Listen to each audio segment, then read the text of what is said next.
Welcome to Kumari தெண்டல். இன்றைக்கி நம்ம கிச்சனில் 1/2 kg பாஸ்மதி அரிசியில் சிக்கன் பிரியாணி எப்படி பண்ணுறதுன்னு பார்க்க போகிறோம்.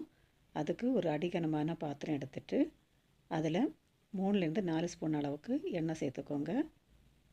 அப்புறமா இது கூட 2 ஸ்பூன் அளவுக்கு நெய்யும் சேர்த்துட்டு இது நல்லா சூடாகி வந்ததுக்கப்புறமா இதில் 3 துண்டு பட்டை, அப்புறமா ஒரு நட்சத்திரப்பூ, இது கூட ஒரு 4 ஏலக்காய், 4 கிராம்பு, அப்புறமா ஒரே ஒரு பிரிஞ்சி இலை, கடைசியாக கொஞ்சமாக கல்பாசி, இவ்வளவும் சேர்த்துட்டு இதை லைட்டாக வதக்கி விட்டுக்கோங்க.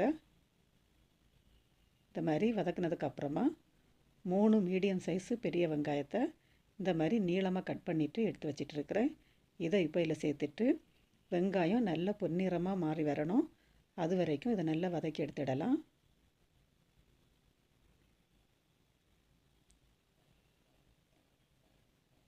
பாருங்கள், வெங்காயம் நல்ல கலர் சேஞ்ச் ஆகி பொன்னிறமாக வந்துட்டுருக்குது. இந்த அளவுக்கு இதை வதக்கி எடுக்கணும். இப்போ இதில் 2 ஸ்பூன் அளவுக்கு மிளகாய்த்தூள் சேர்த்துக்கலாம்.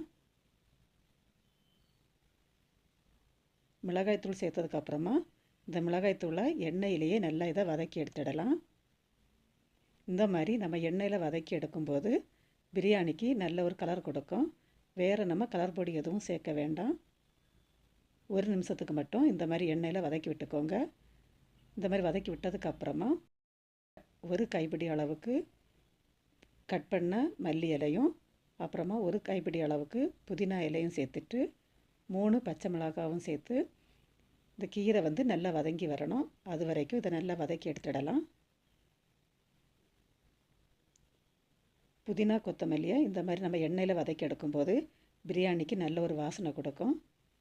இந்த மாதிரி நல்லா வதக்கி எடுத்ததுக்கப்புறமா இதில் 2 ஸ்பூன் அளவுக்கு இஞ்சி பூண்டு விழுது சேர்த்துடலாம். இஞ்சி பூண்டு சேர்த்ததுக்கப்புறமா இந்த இஞ்சி பூண்டோட பச்சை வாசனை முழுவதுமாக போகணும். அது வரைக்கும் இதை நல்லா வதக்கி எடுத்துடலாம். ஒரு 2 நிமிஷத்துக்கு இதை நல்லா வதக்கி எடுத்துடலாம். அப்போ தான் இஞ்சி பூண்டோட பச்சை வாசனை முழுவதுமாக போகும். இந்த மாதிரி நல்லா வதக்கி எடுத்ததுக்கப்புறமா 3 மீடியம் சைஸ் தக்காளியை இந்த மாதிரி நீளமாக கட் பண்ணிவிட்டு இதில் சேர்த்துடலாம்.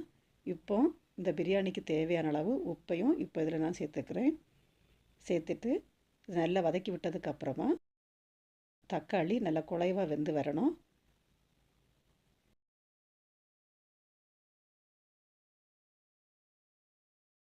மூடி போட்டு வேக வைக்கலாம். இப்போ ஒரு 3 நிமிஷம் ஆனதுக்கப்புறமா ஓப்பன் பண்ணி பார்க்கலாம். தக்காளி நல்லா முழுமையாகவே வந்துட்டுருக்குது.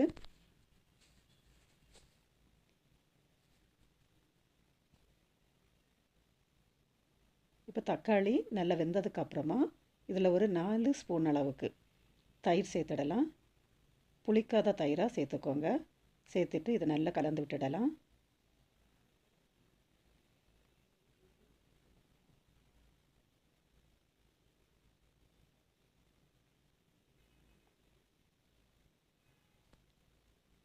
இந்த அளவுக்கு இதை நல்லா கலந்து விட்டதுக்கப்புறமா நான் 1/2 kg சிக்கனை க்ளீன் பண்ணிவிட்டு எடுத்து வச்சிட்ருக்கிறேன். இப்போ இந்த சிக்கனை இதில் சேர்த்துடலாம். சேர்த்ததுக்கப்புறமா ஒரு 1/4 டீஸ்பூன் அளவுக்கு மஞ்சள் தூள் இதையும் சேர்த்துட்டு ஒரு 2 நிமிஷத்துக்கு இதை நல்லா வதக்கி விட்டுடலாம்.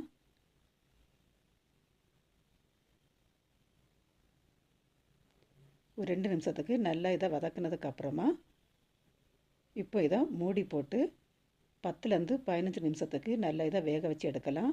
சிக்கன் நல்லா முழுமையாக வெந்து வரணும். அது வரைக்கும் இதை நல்லா வேக வைக்கலாம். வேகட்டும். இது இப்போது 15 நிமிஷம் ஆனதுக்கப்புறமா ஓப்பன் பண்ணி பார்க்கலாம். பாருங்கள், சிக்கன் முழுமையாக வெந்து வந்துட்டு இருக்குது. இந்த டைமில் நம்ம தண்ணி சேர்க்கணும்.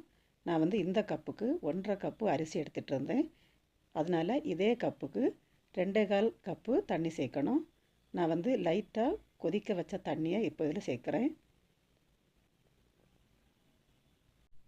தண்ணி சேர்த்ததுக்கப்புறமா ஒரு வாட்டி இதை லைட்டாக கிளறி விட்டுக்கலாம்.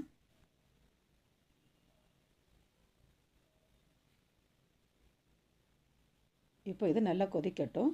கொதித்ததுக்கப்புறமா நம்ம இதில் அரிசி சேர்க்கலாம். பாருங்கள், இந்த அளவுக்கு நல்லா கொதி வந்ததுக்கப்புறமா நான் அரை கிலோ பாசுமதி அரிசியை அரை மணி நேரம் தண்ணியில் ஊற வச்சிட்டு அதை வடிகட்டி எடுத்து வச்சிட்ருக்கிறேன். இந்த அரிசியை இப்போ இதில் சேர்த்துடலாம்.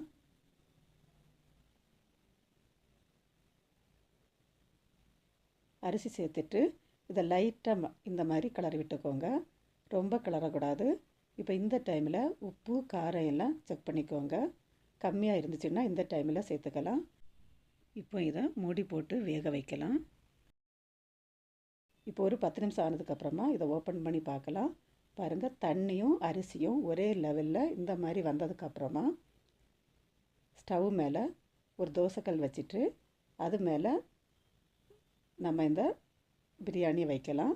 வச்சுட்டு இது மேலே கொஞ்சமாக பொடிசாக கட் பண்ண மல்லி இலையும் பொடிசாக கட் பண்ண புதினாவும் சேர்த்துட்டு மூடி போட்டுட்டு இது மேலே ஒரு வெயிட் வைக்கலாம்.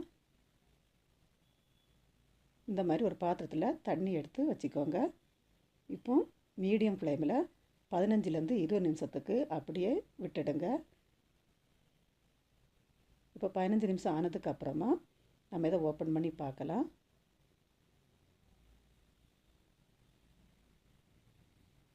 பாருங்கள், பிரியாணி ரொம்ப அருமையாக வந்துட்டுருக்குது. உதிரி உதிரியாக ரொம்பவே அருமையாக வந்துட்டுருக்குது. நீங்களும் இதே மாதிரி ட்ரை பண்ணி பார்த்து எப்படி இருந்துச்சுன்னு கமெண்டில் சொல்லுங்கள். நீங்கள் இன்னும் நம்ம சேனலை சப்ஸ்கிரைப் பண்ணலைன்னா குமரி தென்றல் சேனலை சப்ஸ்கிரைப் பண்ணிக்கோங்க. மறக்காமல் பக்கத்தில் இருக்கிற பெல் ஐக்கானையும் கிளிக் பண்ணிக்கோங்க. அப்போ தான் நான் போடுற ஒவ்வொரு வீடியோவும் உடனுக்குடன் உங்களுக்கு வந்து சேரும். மீண்டும் இன்னொரு ரெசிபியோடு உங்களை சந்திக்கிறேன். நன்றி, வணக்கம்.